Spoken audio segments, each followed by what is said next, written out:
2, 3, go!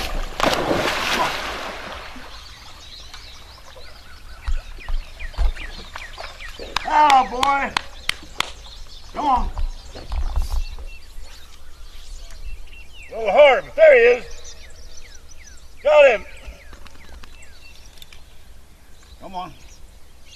Here we go. How sweet it is!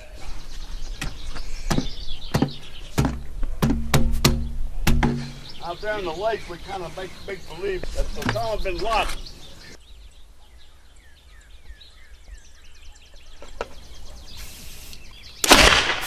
Coming straight!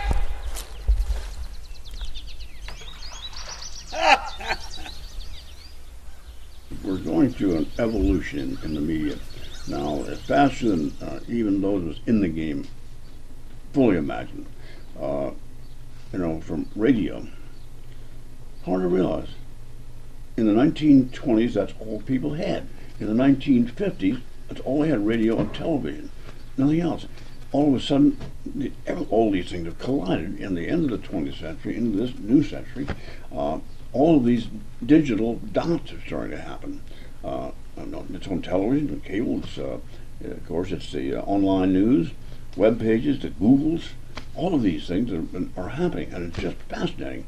Boy, I'll tell you, it's putting a lot of pressure on the minds of people in the game, in the media game, say nothing of regular folks out there. If we find ourselves with Googling and YouTubing and all this stuff, all they've got, there's no credible source. Today, the digital people, the television, radio people, all clearly, openly admit they get the news for their television anchor broadcasts and such from printed newspapers. They proudly put this on their tables, the newspaper, because that's where the credible news is. They want to show their readers that what I'm saying is credible by holding up the newspaper.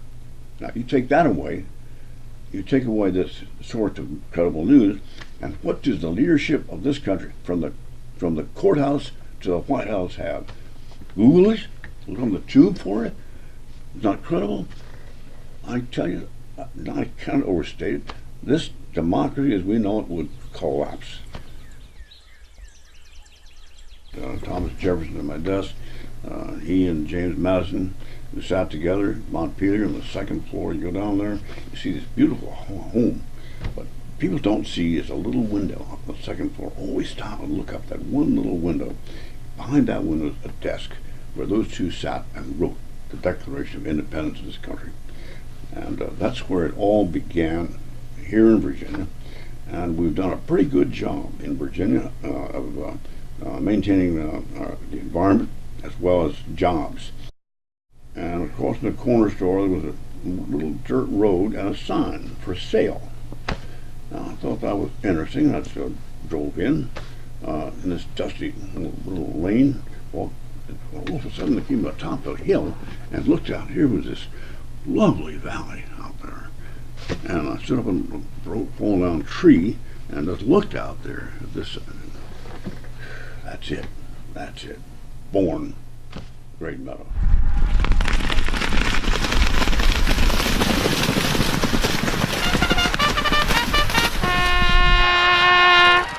Better for their families and better for themselves because of that physical on a horse, which I think makes them stronger people.